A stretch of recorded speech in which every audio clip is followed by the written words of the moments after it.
ಈಗ ಚಿಲ್ಲರ್ ಮಂಜು ಅವರನ್ನ ಸನ್ಮಾನಿಸ್ತಾ ಇದ್ದಾರೆ.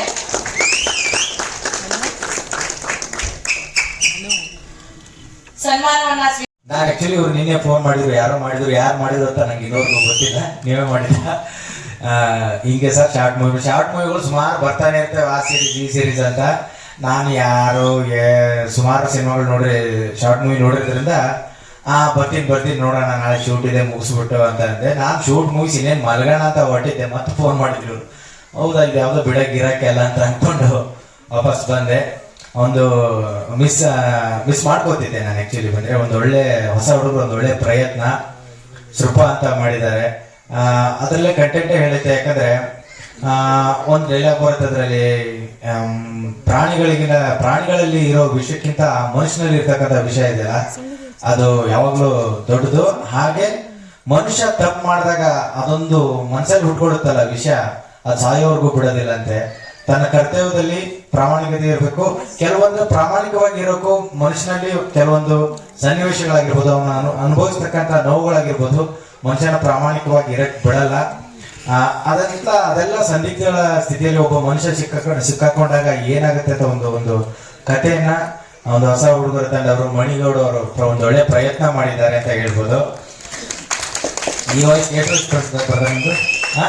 19 ವಯಸ್ಸಿಗೆ ನೋಡಿ, ಕತೆ, ಚಿತ್ರಕಥೆ, ನಿರ್ದೇಶನ, ಸಾಹಿತ್ಯ, ಸಂಭಾಷಣೆ, ನಿರ್ಮಾಪಕ, ನಿರ್ದೇಶನ ಎಲ್ಲ ಸಕಾಲ ಒಲಭಾಗಿದ್ದಾರೆ.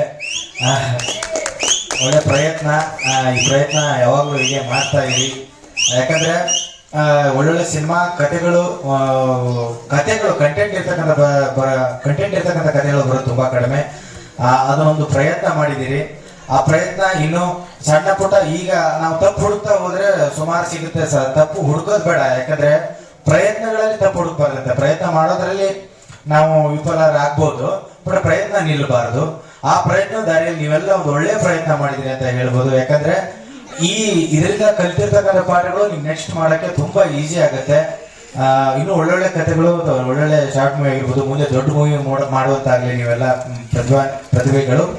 ನಿಮ್ಮ ಈ ಸೃಪಾ ಕಥೆ ಮೇಲೆ ಎಲ್ಲ ಅಭಿಮಾನಿಗಳ ಕೃಪಾ, ದೇವ್ರ ಕೃಪಾ ಇರಲಿ ಅಂತ ಹೇಳ್ತೀನಿ.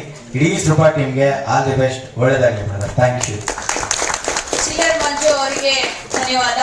ಇನ್ನು ದೀಪಕ್ ಗೌಡ ಅವರು ಅನಿಸಿಕೆಯನ್ನ ವ್ಯಕ್ತಪಡಿಸಬೇಕು ಅಂತ ಹೇಳಿ ಕೇಳ್ಕೊಳ್ತಾ ಇದ್ದೀನಿ.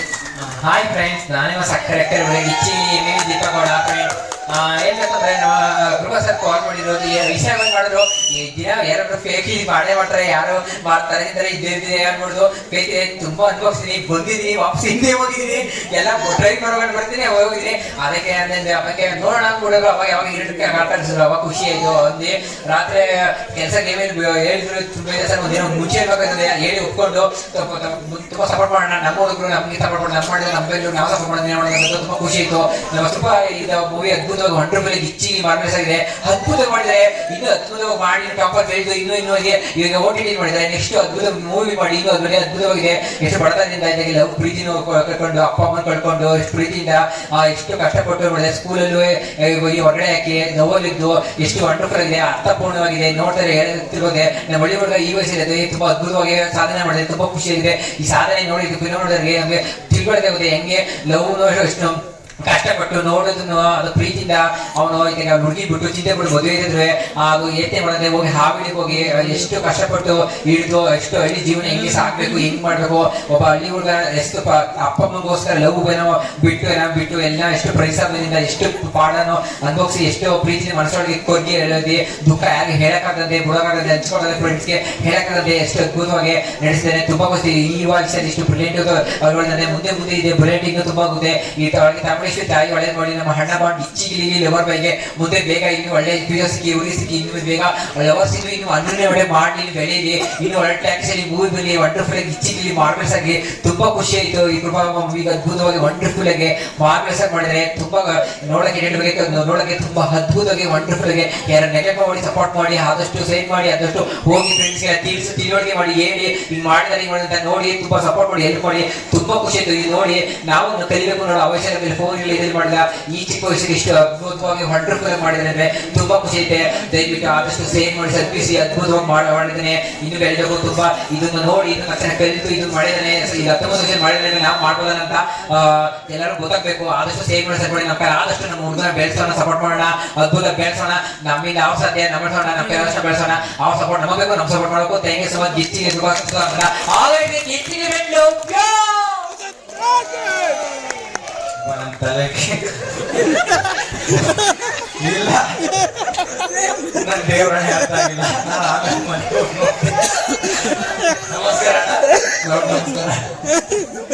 ದೀಪಕ್ ಗೌಡ ಅವರಿಗೆ ಧನ್ಯವಾದಗಳು. ಇನ್ನು ಮುಂದೆ ಗುರಿ ಇರಬೇಕು, ಗುರು ಇರಬೇಕು ಎಂಬ ನುಡಿಯಂತೆ ಮಣಿಗೌಡ ಅವರಿಗೆ ಗುರುಗಳಾಗಿ ಯಾವಾಗ್ಲೂ ಕೂಡ ಸಪೋರ್ಟಿವ್ ಆಗಿ ಇರುವಂತಹ ಗೋಪಿನಾಥ್ ಅವರು ಈ ಒಂದು ಸಿನಿಮಾದ ಕುರಿತು ಒಂದೆರಡು ಮಾತುಗಳನ್ನ ಆಡ್ಬೇಕಾಗಿ ಕೇಳ್ಕೊಳ್ತಾ ಇದ್ದೀನಿ.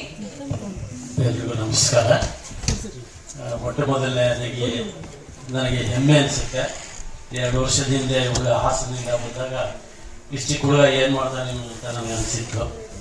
ಬಟ್ ಅವನ ಉತ್ಸಾಹ ಮತ್ತು ನನ್ನ ಪ್ರೋತ್ಸಾಹ ಅವನ್ನ ಒಂದು ರೀತಿಗೆ ರೂಪಿಸ್ತು. ಈಗ ಮೊದಲನೇ ಹೆಜ್ಜೆ ಇಟ್ಟಿದ್ದಾನೆ. ಬಟ್ ಪತ್ರಕರ್ತರಿಗೆ ಮತ್ತು ಸಿನಿಮಾ ಬಗ್ಗೆ ಗೊತ್ತಿರೋರಿಗೆ ಅನುಭವಕ್ಕೆ ಬರುತ್ತೆ, ಸಾಕಷ್ಟು ತಪ್ಪು ಹೆಜ್ಜೆಗಳು ಇಟ್ಟಿದ್ದಾನೆ. ಅದನ್ನು ಖಂಡಿತವಾಗಿ ತಿದ್ಕೊಳ್ತಾನೆ ಅನ್ನೋದು ನನ್ನ ನಂಬಿಕೆ. ಸೊ ಅದಕ್ಕೆ ಪ್ರೋತ್ಸಾಹ ಕೊಡಬೇಕು. ಒಬ್ಬನೇ ಧೈರ್ಯವಾಗಿ ನಿಂತು ಇದನ್ನ ಮಾಡಿದನಲ್ಲದೇ ದೊಡ್ಡ ವಿಷಯ. ಹಾಗಾಗಿ ಅವನಿಂದು ಮುಂದೆ ಬೆಳೀಲಿ ಅಂದ್ಬಿಟ್ಟು ನಾನು ಆಶಿಸ್ತೀನಿ. ನಮಸ್ಕಾರ. ಇನ್ನು ಮಣಿಗೌಡ ಅವರು ಈ ಒಂದು ಸಿನಿಮಾವನ್ನ ಮಾಡಬೇಕು ಅಂತ ಹೇಳಿ ಯಾಕೆ ಅನ್ನಿಸ್ತು? ಅದರಲ್ಲೂ ಸಮಾಜಕ್ಕೆ ಈ ಮೂಲಕ ಒಂದು ಮೆಸೇಜ್ ಅನ್ನ ಕೂಡ ಕೊಡ್ಲಿಕ್ಕೆ ಹೊರಟಿದ್ದಾರೆ. ಸೊ ಸ್ವತಃ ಅವರಿಂದಲೇ ಕೇಳೋಣ, ಏನ್ ಅನ್ನಿಸ್ತು, ಯಾಕೆ ಈ ಒಂದು ಕಾನ್ಸೆಪ್ಟ್ ಅವ್ರ ತಲೆಗೆ ಬಂತು ಅಂತ ಹೇಳಿ.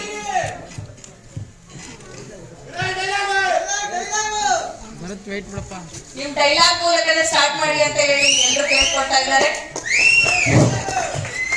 ಈ ಗರಡು ಕಣ್ಣಿಗೆ ಬಿದ್ದಿರೋ ಪಾರಿವಾಳನ ಬೇರೆ ಯಾರು ಪಟಾಯಿಸಕ್ ಸಾಧ್ಯ ಇಲ್ಲ. ಮಂಜ, ನೀನ್ ನನ್ ಪಾಲಿಗೆ ಬರೀ ಎಳೆ ಹುಂಜ.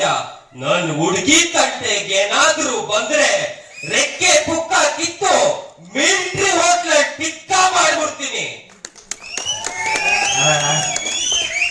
ಬರಕ್ ಹೇಳ್ಬಿಟ್ಟಿಲ್ಲ ಮಂಜ, ನಿನ್ ಟಿಕ್ಕ ಮಾಡ್ತೀನಿ ಅಂತ. ಬಂದಿ ತಪ್ಪಾಯ್ತು ಬಿಡ. ಮೊದಲನೇದಾಗಿ ಎಲ್ಲರಿಗೂ ನಮಸ್ಕಾರ. ಮಾಧ್ಯಮದ ಅಣ್ಣಂದರಿಗೂ ಅಕ್ಕಂದರಿಗೂ ಎಲ್ಲರಿಗೂ ನಮಸ್ಕಾರಗಳು. ಕೃಪಾ ಎಂಬ ಕಿರುಚಿತ್ರವನ್ನ ನಾನೇ ನಿರ್ದೇಶನ ಮಾಡಿ ನಿರ್ಮಾಣ ಮಾಡಿ ಆಕ್ಟಿವ್ ಸಹ ಮಾಡಿದ್ದೀನಿ. ಎಲ್ಲರೂ ನನಗೆ ಸಪೋರ್ಟ್ ಮಾಡಬೇಕೆಂದು ಕೇಳ್ಕೊತೀನಿ. ಎಲ್ಲರಿಗೂ ಧನ್ಯವಾದಗಳು. ಧನ್ಯವಾದ. ಇನ್ನು ಮಾಧ್ಯಮದ ಸಂಜೆಯ ನಮಸ್ಕಾರಗಳು. ಯೋಗರಾಮನಿಂದ 25 ಚಿತ್ರಗಳ ನಟ, 2 ಸೀರಿಯಲ್ನಲ್ಲಿ ಮಾಡ್ತಾ ಇದ್ದೀನಿ, 6 ಕಿರುಚಿತ್ರಗಳಲ್ಲಿ ನಟಿಸಿದ್ದೇನೆ, 2 ಆ್ಯಕ್ಟ್ನಲ್ಲಿ ಆ್ಯಕ್ಟ್ ಮಾಡಿದ್ದೇನೆ.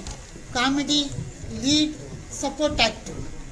ಮಣಿಗೌಡ ಅವರು ಸರ್ ಒಂದು ಗೌರವಯುತವಾಗಿ ರಾಜಕಾರಣಿಯ ಪಾತ್ರ ಮಾಡಿ ಅಂತ ಕರೆದಾಗ ನಾನು ಯುವಕರನ್ನು ಉತ್ತೇಜಿಸಬೇಕು, ಅವರನ್ನು ಪ್ರೋತ್ಸಾಹಿಸಬೇಕು ಅನ್ನೋ ಒಂದು ದೃಷ್ಟಿಯಿಂದ ಈ ರಾಜಕಾರಣಿಯ ಪಾತ್ರ ಇಲ್ಲಿ ಮಾಡಿದೆ. ಈ ಮಣಿಗೌಡನ ಉತ್ಸಾಹ, ಅಭಿಲಾಷೆ ಈ ಕಿರುಚಿತ್ರ ನೋಡಿದಾಗ ಬಹಳ ಸಂತೋಷ ಆಯಿತು. ಯಾಕೆಂದರೆ ಪ್ರಥಮ ಪ್ರಯತ್ನದಲ್ಲೇ ಯಶಸ್ವಿ ನಾಯಕ, ನಟ, ನಿರ್ದೇಶಕ, ನಿರ್ಮಾಪಕನಾಗಿದ್ದಾನೆ. ನಮ್ಮ ಪ್ರೀತಿಯ ಆತ್ಮೀಯ ಮಾಧ್ಯಮ ಮಿತ್ರರಲ್ಲಿ ನಾನು ಕಳಕಳಿಯ ಮನವಿ, ಪ್ರತಿಯೊಬ್ಬ ಪ್ರಪ್ರಥಮವಾಗಿ ಬರ್ತಕ್ಕಂಥವ್ರನ್ನ ಉತ್ತೇಜಿಸಬೇಕು, ಪ್ರೋತ್ಸಾಹಿಸಬೇಕು. ಯಾಕೆಂದರೆ ನಮ್ಮ ಚಿತ್ರರಂಗದಲ್ಲಿ ಇವರ ಪಾಲು ಬೇಕೇ ಬೇಕು. ಯಾಕೆಂದರೆ ನಮ್ಮ ಕನ್ನಡಿಗರ ಪ್ರೇಕ್ಷಕರ ಸಂಖ್ಯೆ ದಿನದಿಂದ ದಿನಕ್ಕೆ ಕಡಿಮೆಯಾಗುತ್ತಿರುವ ಇಂತಹ ಸಂದರ್ಭದಲ್ಲಿ ಕಿರುಚಿತ್ರಗಳು ಪ್ರಮುಖ ಪಾತ್ರ ವಹಿಸುತ್ತವೆ. ಇದರಲ್ಲಿ ಸ್ವಲ್ಪ ಅಂದರೆ ನಾವು ಎಲ್ಲ ಸೆಲೆಬ್ರಿಟಿಗಳು ಮಾತ್ರ ನಾವು ಪ್ರೋತ್ಸಾಹಿಸ್ತಿದ್ದೀವಿ. ಆದರೆ ಸಮಾಜದ ಕಟ್ಟ ಕಡೆಯ ವ್ಯಕ್ತಿಗಳು ಅಂದರೆ ಆ ವಿಡಿಯೋರು ಇರ್ಬೋದು, ಸಮಾಜ ಸೇವೆ ಮಾಡೋರು ಇರ್ಬೋದು, ನಿರಂತರವಾಗಿ ಎಲೆಮರೆ ಕಾಯಾಗಿ ದುಡಿತಾ ಇದ್ದಾರೆ. ಅವ್ರನ್ನ ಯಾರು ಗುರುತಿಸ್ತಾನೇ ಇಲ್ಲ. ಈಗ ಈ ಕತೆ ನೋಡಿದಾಗ ನಮ್ಗೆ ಅನಿಸುತ್ತೆ ಅವ್ರ ಜೀವನ ಎಷ್ಟು ಕಷ್ಟಕರವಾಗಿದೆ, ಎಷ್ಟು ನೋವಿನ ಜೀವನ, ಎಷ್ಟು ಸಂಕಟಮಯವಾಗಿದೆ.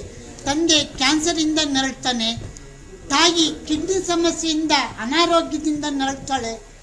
ಅವನ ವಿದ್ಯಾಭ್ಯಾಸ ಕಡಿಮೆ ಆದರೂ ಸಹ ಒಂದು ಪ್ರಾಮಾಣಿಕತೆ ಎದ್ದು ಕಾಣುತ್ತೆ.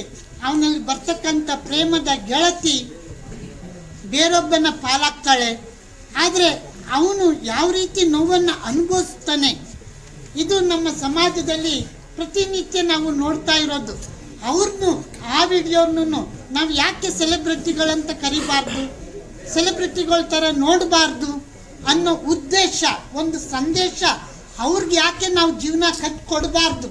ಅವ್ರ ಜೀವನ, ಅವರು ನಮ್ಮ ಸಮಾಜದ ಒಂದು ಅಂಗಲ್ವೇ? ಪ್ರತಿಯೊಬ್ಬರು ವಿಚಾರ ಮಾಡಿ, ಬೇರೆ ಸೆಲೆಬ್ರಿಟಿಗಳಿಗೆ ನಾವು ಜೀವನ ಕೊಡಬೇಕಾ? ಈ ಕಿರುಚಿತ್ರ ನೋಡಿದಾಗ ಈ ಸಂದೇಶ ನಮಗೆ ಎದ್ದು ಕಾಣ್ತಾ ಇದೆ. ಇದು ಹೇಳ್ಬೇಕಾದ ಉದ್ದೇಶ ಆ ನಾಯಕ ನಟನಲ್ಲಿದೆ, ಚಿತ್ರಕಥೆಯಲ್ಲಿದೆ. ಎಲ್ಲೂ ಅದು ಕಡಿಮೆ ಆಗಲಿಲ್ಲ. ನಾವು ನೋಡಿದಾಗ 34 ನಿಮಿಷದ ಒಂದು ಕಿರುಚಿತ್ರದಲ್ಲಿ ಎಷ್ಟು ನಮಗೆ ಸಂದೇಶಗಳು ಎದ್ದು ಕಾಣ್ತವೆ, ಅದನ್ನು ನಾವು ಗಮನಿಸಬೇಕು. ನಾವು ಯಾವಾಗಲೂ ಪಾಸಿಟಿವ್ನ ಥಿಂಕ್ ಮಾಡಬೇಕೇ ವಿನ ಪಾಸಿಟಿವ್ನ ನಾವು ತಗೊಳ್ಬೇಕು, ನೆಗೆಟಿವ್ನ ನೋಡಬಾರ್ದು. ಇಲ್ಲಿ ನೆಗೆಟಿವ್ ಯಾವುದು ಬರಲೇ ಇಲ್ಲ. 30 ನಿಮಿಷದಲ್ಲಿ ಅವನು ಇನ್ನೆಷ್ಟು ಹೇಳ್ಬೋದು, ಅದನ್ನು ಸ್ಪಷ್ಟವಾಗಿ ಹೇಳಿದ್ದಾನೆ. ಸೆಲೆಬ್ರಿಟಿಗಳಾಗಿ ನೋಡಿ, ಅವನದು ಒಂದು ಜೀವನ ಇದೆ. ಆ ವಿಡಿಯೋನು ಬರದೇ ಇದ್ರೆ ಎಷ್ಟು ಜನ ಸಾಯ್ತಾರೆ. ಆ ಸಾವಿನ ಜೊತೆಗೆ ಅವನ ಬದುಕು ಹೇಗಿದೆ, ಬೇರೆ ಅವನೇ ಹಿಡಿತಾ ಹೋದರೆ ಅವನಿಗೂ ತಾಯಿ ಇದ್ದಾಳೆ, ತಂದೆ ಇದ್ದಾರೆ, ಅವನದು ಆದಂಥ ಹೊಟ್ಟೆ ಇದೆ. ಈ ಹೊಟ್ಟೆ ಪಾಡಲ್ಲಿ ಯಾರಾದರೂ ಅವನಿಗೆ ದುಡ್ಡು ಕೊಟ್ರ? ಇಲ್ಲ, ಒಬ್ಬ ಮಾತ್ರ ಕೊಟ್ಟ, ಅದು 500 ರೂಪಾಯಿ ಸಾಲ ಕೇಳಕ್ಕೆ ಹೋದಾಗ. ಒಪಿನಿಯನ್ ಬಹಳ ಚೆನ್ನಾಗಿದೆ, ಅದ್ಭುತವಾಗಿದೆ. ಇದು ಎಲ್ಲೂ ನಮಗೆ ಕುಂದುಕೊರತೆ ಕಾಣ್ತಾ ಇಲ್ಲ. ಆ ಪ್ರತಿಯೊಬ್ಬನ ಆ ವಿಡಿಯೋವನ್ನು ನಾವು ಸೆಲೆಬ್ರಿಟಿಗಳಾಗಿ ನೋಡೋಣ. ಆ್ಯಂಬುಲೆನ್ಸ್ ಓಡಿಸೋದನ್ನು ನಾವು ಸೆಲೆಬ್ರಿಟಿಗಳಾಗಿ ಕಾಣೋಣ. ಸಮಾಜ ಸೇವೆ ಮಾಡ್ತಕ್ಕಂಥ ಪ್ರತಿನಿತ್ಯ ಮಾಡ್ತಾ ಇದ್ದಾರೆ, ಅವ್ರುಗಳನ್ನು ನಾವು ಗೌರವವಾಗಿ ಕಾಣೋಣ. ಇದನ್ನು ನಾನು ನಿಮ್ಮ ಮಾಧ್ಯಮ ಮಿತ್ರರಲ್ಲಿ ಕೇಳ್ಕೊಳ್ತಾ ಇದ್ದೀನಿ. ನಮ್ಮಂಥ ನಟರುಗಳನ್ನ ನೀವು ಬೆಳೆಸಿ, ನೀವು ನಮ್ಮನ್ನ ಹೆಚ್ಚಾಗಿ ನಮಗೆ ಒಂದು ಪ್ರೋತ್ಸಾಹ ಕೊಟ್ಟಾಗ ನಾವುಗಳು ಬೆಳಿಲಿಕ್ಕೆ ಸಾಧ್ಯ. ಈಗ ಇತ್ತೀಚೆಗೆ ಅಕ್ಟೋಬರ್, ನವೆಂಬರ್, ಡಿಸೆಂಬರ್ನಲ್ಲಿ ನಾನು 3 ಚಿತ್ರಗಳಲ್ಲಿ ಅಭಿನಯಿಸಿದ್ದೇನೆ. ಒಟ್ಟು ನನ್ನ 25 ಚಿತ್ರ. ಈ 3 ತಿಂಗಳಲ್ಲಿ ಒಳ್ಳೊಳ್ಳೆ ಉತ್ತಮವಾದ ಒಂದು ರಾಷ್ಟ್ರೀಯ ಅಂತಾರಾಷ್ಟ್ರೀಯ ಮಟ್ಟದಲ್ಲಿ ಸದ್ದು ಮಾಡುವಂತಹ ಬೇಲಿ ಹೂ ಚಿತ್ರದಲ್ಲಿ ರೈಲ್ವೆ ಪೊಲೀಸ್ ಆಗಿ ಅಭಿನಯಿಸಿದ್ದೇನೆ.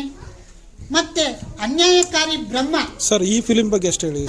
ಈ ಪಿಕ್ಚರ್ ಬಹಳ ಚೆನ್ನಾಗಿ, ಪ್ರತಿಯೊಬ್ಬರು ಕಲಾವಿದರುಗಳು ಸಹ ಹೊಸಬ್ರು ಅನ್ಸೋದೇ ಇಲ್ಲ. ನಾನು ನೋಡಿದಾಗ ನನ್ನ ದೃಷ್ಟಿಲಿ ಅವರವರ ಪಾತ್ರನ ಸರಿಯಾಗಿ ನಿಭಾಯಿಸಿದ್ದಾರೆ. ಒಂದು ಸಾಹಿತ್ಯ ಇರ್ಬೋದು, ಸಂಭಾಷಣೆ ಇರ್ಬೋದು, ಛಾಯಾಗ್ರಹಣ ಇರ್ಬೋದು, ಕಥೆ ಆಗಿರ್ಬೋದು, ಎಲ್ಲೂ ದೋಷ ಕಂಡಿಲ್ಲ. ಪ್ರತಿಯೊಬ್ಬ ನಮ್ಮ ಕನ್ನಡ ಪ್ರೇಕ್ಷಕರು ಈ ಕಿರುಚಿತ್ರವನ್ನು ನೋಡಿ ಮಣಿಗೌಡನನ್ನು ಪ್ರೋತ್ಸಾಹಿಸಬೇಕು. ಪ್ರೋತ್ಸಾಹಿಸಿದಾಗ ಹೊಸಬ್ರುಗಳು ಹುಟ್ಕೊಳ್ಳಿಕ್ಕೆ ಸಾಧ್ಯ, ಇಲ್ಲ ಅಂದ್ರೆ ಕಷ್ಟ. Thank you sir. ಧನ್ಯವಾದಗಳು. ನಮಸ್ಕಾರ. ಚಿಕ್ಕದಾಗಿ ಚೊಕ್ಕವಾಗಿ ಆಯ್ತಾ, ಈ ಚಿತ್ರದ ಬಗ್ಗೆ ಮಾತ್ರ ಎಲ್ರಿಗೂ ನಮಸ್ಕಾರ. ನಮ್ಮ ಮಾಧ್ಯಮದವರಿಗೆ, ಇಲ್ಲಿ ಬಂದಿರೋ ಪ್ರೇಕ್ಷಕರಿಗೆ, ನಮ್ಮ ಗೋಪಿನಾಥ್ ಸರ್ ಗುರುಗಳಾದ ಎಲ್ಲರಿಗೂ ನಮಸ್ಕಾರಗಳು. ಈ ಕಿರುಚಿತ್ರ ಸೃಪ ಅನ್ನೋ ಮೂವಿ ಅತಿ ಶೀಘ್ರದಲ್ಲೇ ನಿಮ್ಮ ಮುಂದೆ ಬರುತ್ತೆ. ಎಲ್ಲ ನೋಡಿ ಆರೈಸಬೇಕಂತ ಧನ್ಯವಾದಗಳು.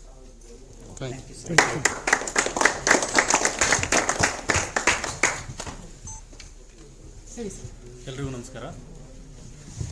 ಸೃಪ ಅನ್ನೋ ಕಿರುಚಿತ್ರ ಒಂದು ಹಾವಿನ ಕತೆ. ಅಂದ್ರೆ ಹಾವಿನ ಹಿಡುವ ಹುಡುಗ, ಅವನು ಕಷ್ಟಗಳನ್ನ ಯಾವ ರೀತಿ ಎದುರಿಸ್ತಾನೆ, ಆಮೇಲೆ ಅವನಿಗೆ ಮನೇಲಿ ಯಾವ ರೀತಿ ತೊಂದರೆ ಇರುತ್ತೆ, ಆದರೂ ಅವನು ಹಾಬಿಯನ್ನು ಬಿಡೋದಿಲ್ಲ, ಅವನ ಕೆಲಸ ಮಾತ್ರ ಬಿಡೋದಿಲ್ಲ. ಅವನಿಗೆ ಮುಂಚೆಯಿಂದ ಹವ್ಯಾಸ ಇರುತ್ತಲ್ಲ, ಸೊ ಹಂಗಾಗಿ ಬಿಡೋಕ್ಕಾಗುತ್ತಿರಲ್ಲ. ಮನೇಲಿ ತಂದೆ ತಾಯಿ ಕಷ್ಟ ಇರುತ್ತೆ.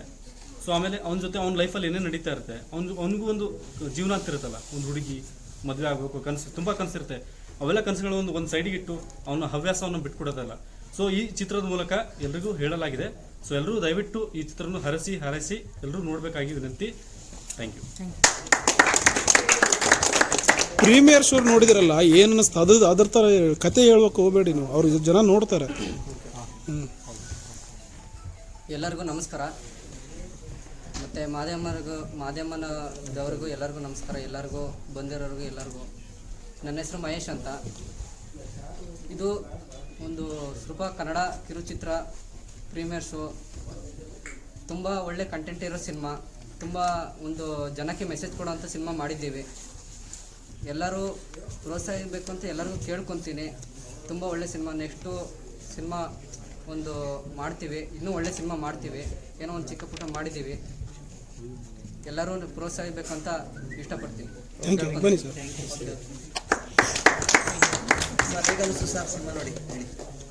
ಎಲ್ರಿಗೂ ನಮಸ್ಕಾರ. ನನ್ನ ಹೆಸರು ಅಭಿಷೇಕ್ ಅಂತ. ಫಸ್ಟ್ ಆಫ್ ಆಲ್ ನಾನು ಮಣಿಯವರಿಗೆ ಧನ್ಯವಾದ ಹೇಳಬೇಕು. ಯಾಕಂದರೆ ಅವ್ರು ನಾನು ಆ್ಯಕ್ಟಿಂಗ್ ಚಾನ್ಸ್ ಕೊಟ್ಟಿರೋ ಅವರೇ ಮೊದಲು. ಮತ್ತು ಇನ್ನೊಂದಾಗಿ ಹೇಳ್ಬೇಕಂದ್ರೆ ಸಿನಿಮಾ ತುಂಬ ಚೆನ್ನಾಗಿದೆ. ಈ ಸಿನಿಮಾ ನೋಡಿದ ತಕ್ಷಣ ಅನಿಸ್ತು ನನಗೆ ತುಂಬಾ ಎಮೋಷನ್ ಕ್ಯಾರಿ ಮಾಡುತ್ತೆ. ತುಂಬಾ ಅದ್ಭುತವಾದ ಮೂವಿ. ಒಂದೊಂದು ಸೀನ್ಗಳು ತುಂಬಾ ಎಮೋಷನ್ ಕ್ಯಾರಿ ಮಾಡುವಂಥ ಸೀನ್ಗಳಿವೆ. ನನಗಂತೂ ತುಂಬ ಇಷ್ಟ ಆಯಿತು ಸೀನು ಅಥವಾ ಮೂವಿ. ಮನಿ ಓಡಾರು ತುಂಬ ಪ್ರೊಡಕ್ಷನ್ ಮಾಡಿ ಇದನ್ನು ಮಾಡಿ ತುಂಬಾ ಕಷ್ಟಪಟ್ಟು ಮಾಡಿದ್ದಾರೆ.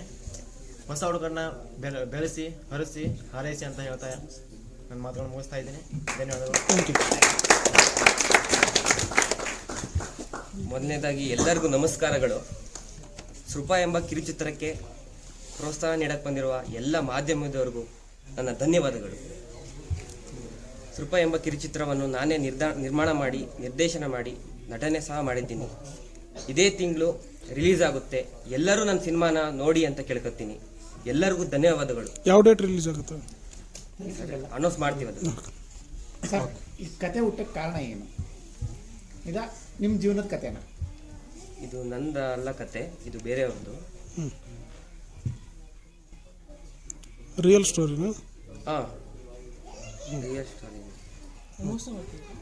ಇಲ್ಲ ಹಿಂಗೇನಿಲ್ಲ. ಯಾವ ಭಾಗದಲ್ಲಿ ಹುಟ್ಕೊಂಡಿರೋ ಕತೆ ಇದು?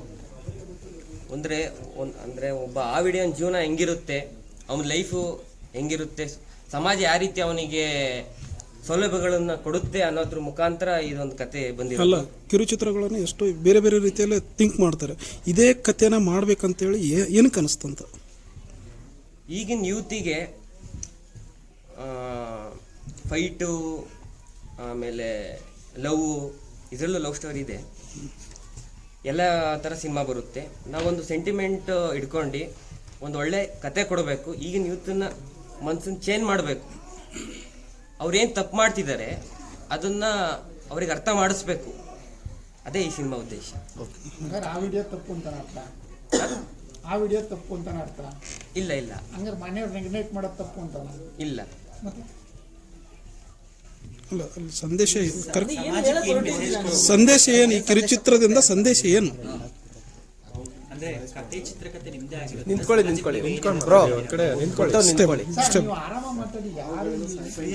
ನಾವೇನು ವಿಲನ್ಗಳಲ್ಲ.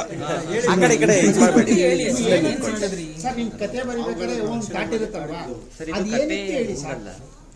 ಯಾರದೇ ಇರಲಿ, ನಿರ್ದೇಶಕರು ಸಂದೇಶ ಏನು? ಸಂದೇಶ ಏನು ಅಂತ ಹೇಳಿ ಸಾಕು. ಬಗ್ಗೆ ಒಂದು ಸಂದೇಶ ಅಂತ ಹೇಳಿ ಮುಗಿಸಿ ಅಷ್ಟೇ. ಅಂದರೆ ಆ ವಿಡಿಯೋಂದು ಜೀವನ ಕಷ್ಟ ಇರುತ್ತೆ, ಅದ್ರ ಬಗ್ಗೆ. Okay, done. Thank you sir. ಬನ್ನಿ. ಸಾಕ?